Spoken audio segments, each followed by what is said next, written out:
How about a little heel turn? How's everybody doing? Nobody likes to be broken up with, and well, John Cena broke up with each and every single one of us. You're dumped. I don't care about you, and you don't matter to me. We should have saw it coming, though. The clues were there, and we can only see them in hindsight because nobody saw the John Cena heel turn coming. Now, I've already done a video on this exact topic. However, since then, I have discovered even more clues through the help of you beautiful people out there, some YouTube channels, and also just me being a psycho and looking at every movement John did, everything he said, picked it apart, and I found even more clues, and that's what the video is going to be today. First off, I owe a lot of what I've done in WWE and in cinema to Dwayne Johnson. A lot of people, myself included, looked at a Chris Van Vliet interview from about a year ago where John is talking about becoming a heel. Imagine a world where The Rock and John Cena are a heel at the same time. So the weird thing is that's supposed to happen. However, there is another Chris Van Vliet interview that nobody was touching on, and this is from 2018 when he was about to go into Bumblebee. Hopefully will give me more opportunity to tell more stories, and that's my goal. So sometimes you have to go through some uncomfortable stuff to reach the goal end process. So right there, it shows John is willing to be uncomfortable, maybe getting booed by an entire arena,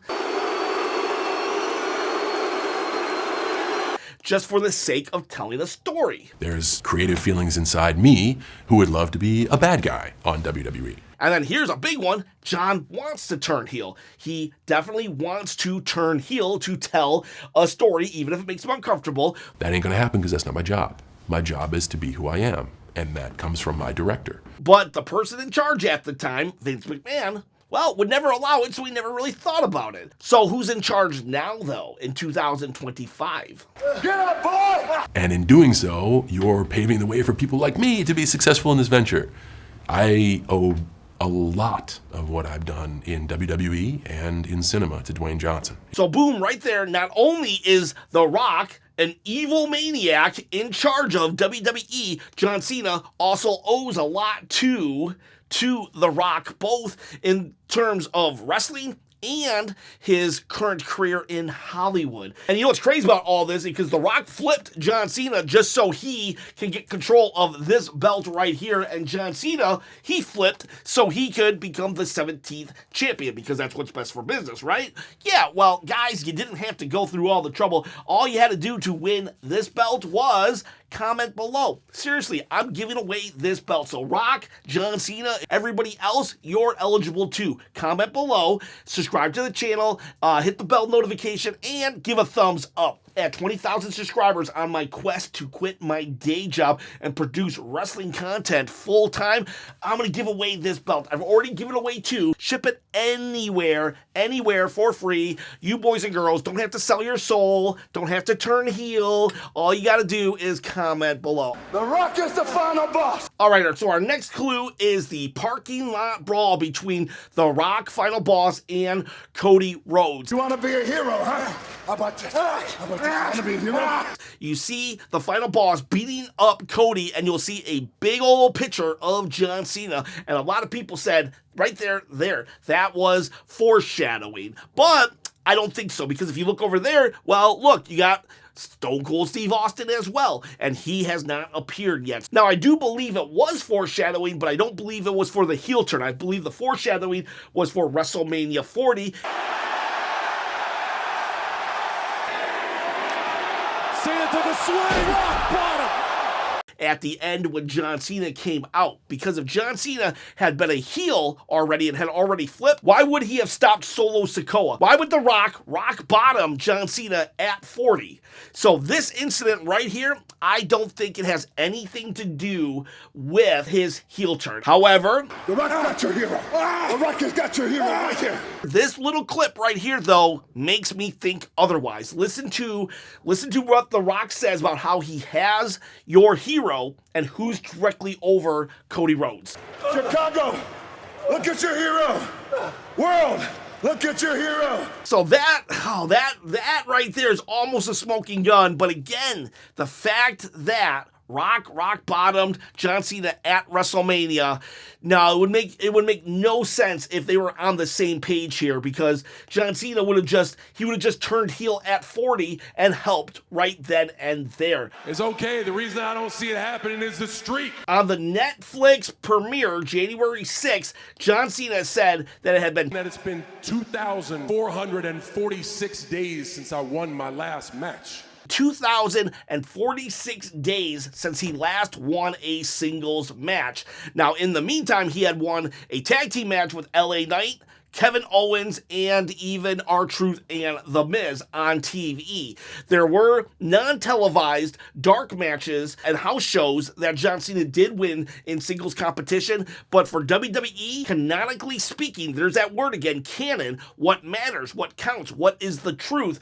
It's, if it doesn't happen on TV, then it doesn't matter. So canonically speaking, John Cena had not won a match in 2,046 days. His last match that he won in a singles competition was against Triple H. Yes, Triple H, the Booker, the Paul Levesque era, that guy. The last match that John Cena had won was in 2018 in Saudi Arabia against the head booker, Triple H. And so, that said, what does that mean? Well, typically speaking, and this is a trope that has been alive and well for many, many years, it actually happened just in 2024 with the New Day. Senton from up high. He just put forth. It's hooks over. the leg. I cannot believe this.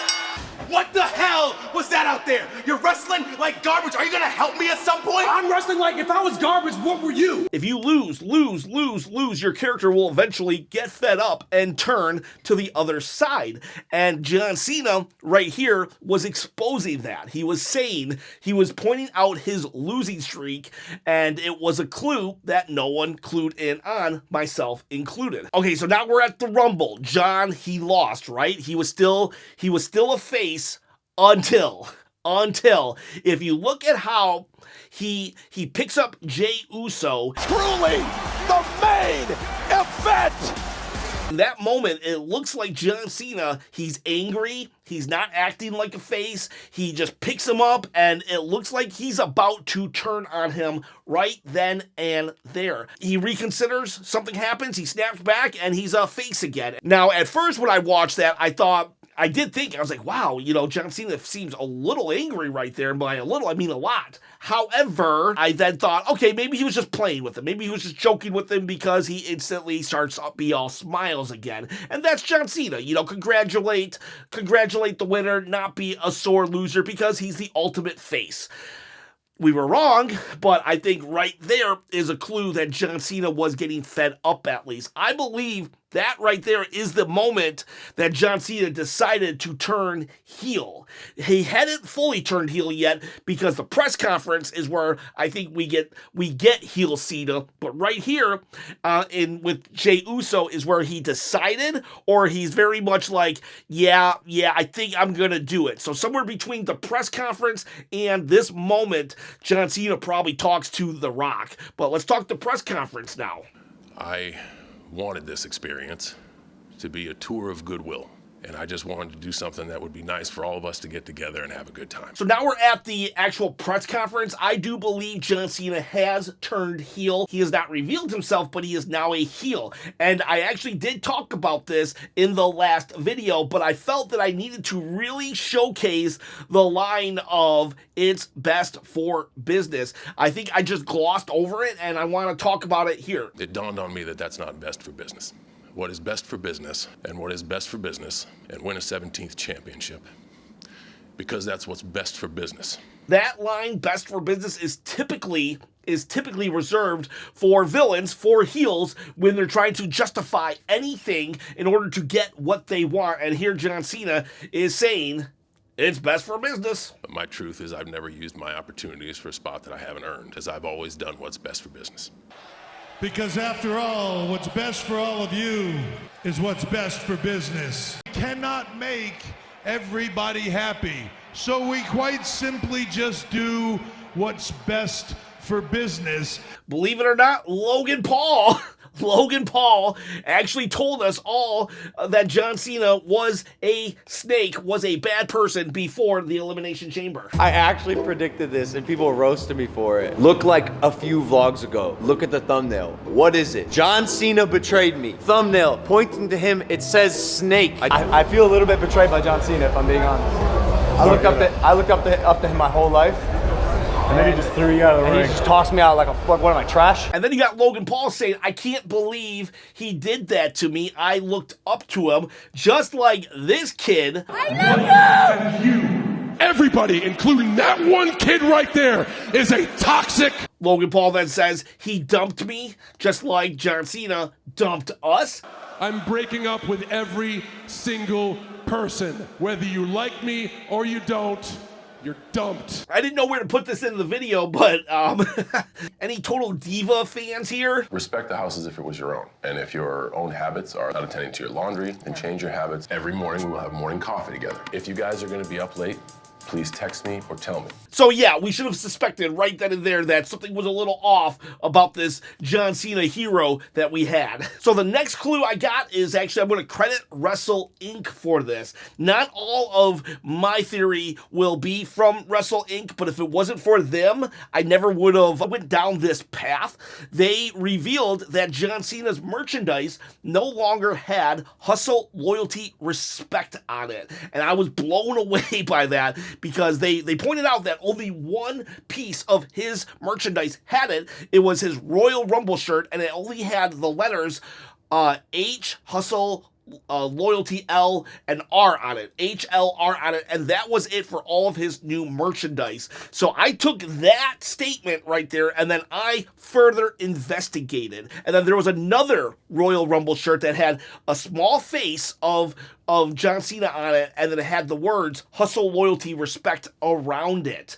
And other than that, everything is missing hustle, loyalty, respect, which is weird because John Cena's outfits, that they very much display all of his catchphrases. His merchandise is just like everything John Cena's ever said or done, it will say it. Look at this hat. It says rise above hate.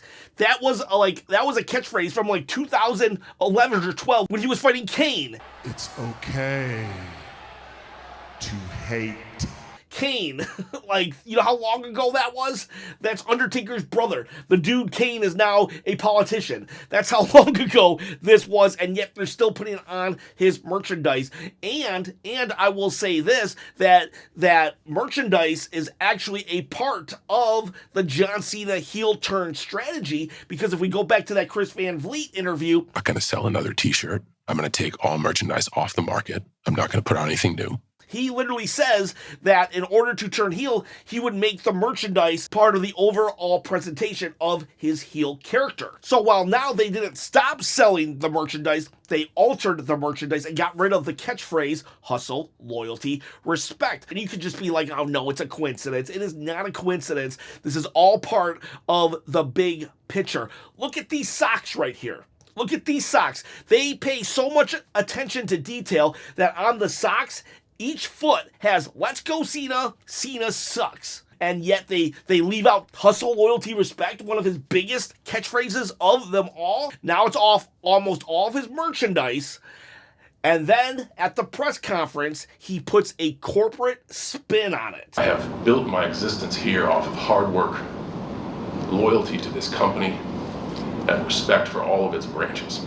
It's no longer hustle, loyalty, respect for love of the game, love of my fellow human. Now it's for the love of a corporation. Thank you, Wrestling Inc. Not affiliated with them at all. They don't even know that I am quoting them right now. So if you don't like this video, don't blame Wrestling Inc., blame me. Here's a very small one. Triple H tweeted, this will be the start of an industry-changing weekend. Technically, it's a clue. It was an industry-changing weekend. John Cena turned heel. And while we're on the subject of just social media in general, John Cena has an Instagram and he usually posts really weird things on it. And here's a post right here. It's Skeletor and He-Man drinking a shake together. Well, this is a clue because it's a hero and a villain hand in hand coming together to be friends. And that's what John Cena and The Rock did. And this dude actually in the comment section actually called it. This was a good couple weeks out still from the Elimination Chamber. And I'm just going to say this. John Cena's Instagram is full of clues. So many that I could not include them on here. I'm going to do one more video on the John Cena clues, and it's going to be devoted to his Instagram. So anyways, let's now go to the next clue. So Travis Scott came out. This is from one of the subscribers, keyed me in on this. Travis Scott came out, and he is a rapper, and he is a heel siding with The Rock. Travis Scott could actually represent... It's time for John Cena to step up and break through. Every time you people see me, it should be a freaking pay-per-view. John Cena, early in his career, when he became a heel, he was a rapper as well. So we've already talked about in the last video how John Cena took advantage of a hurt CM Punk, but I failed to mention it's a blatant chokehold. And to prove it, look at this STFU that John Cena put on Punk over 10 years ago, compared to the STFU he put on at Elimination Chamber. Plus, listen to what he says. He's literally telling CM Punk that he is sorry. Sorry for what he is doing and what he's about to do and become a heel. And then the fact is, I already talked about how that John Cena never left the ring, but I want to expound upon that because not only did John Cena not leave the ring when The Rock was there trying to coerce Cody into giving up his soul. I need your soul. Well, The Rock didn't even say anything to John Cena. It was weird that John Cena was there, but it's even weirder that The Rock didn't say nothing. The Rock is a very observant person to the point that he will stop mid-promo to make fun of an audience member. You shut your mouth, fatty. The Rock will come out there and slap the herpes off your lips. Heck, John Cena lives rent-free in The Rock's head to the point that if he even sees a picture of John Cena, he will stop to insult it. And look at you, go eat some Fruity Pebbles. So for him not to even make mention of John Cena, well, that's very uncharacteristic and should have clued us in immediately. Not just that he was there, staying there, but the fact that The Rock didn't say nothing to him. So there you have it, all your clues of John Cena turning heel, in hindsight, of course, because other than that guy on Instagram, nobody saw this coming. I hope you like this. I'm a giant nerd. I love to deep cut into these topics. I appreciate every single one of you putting up with my nerdisms, and yeah, so thank you very much. I hope to see you soon. Boys, girls, have yourselves a great day.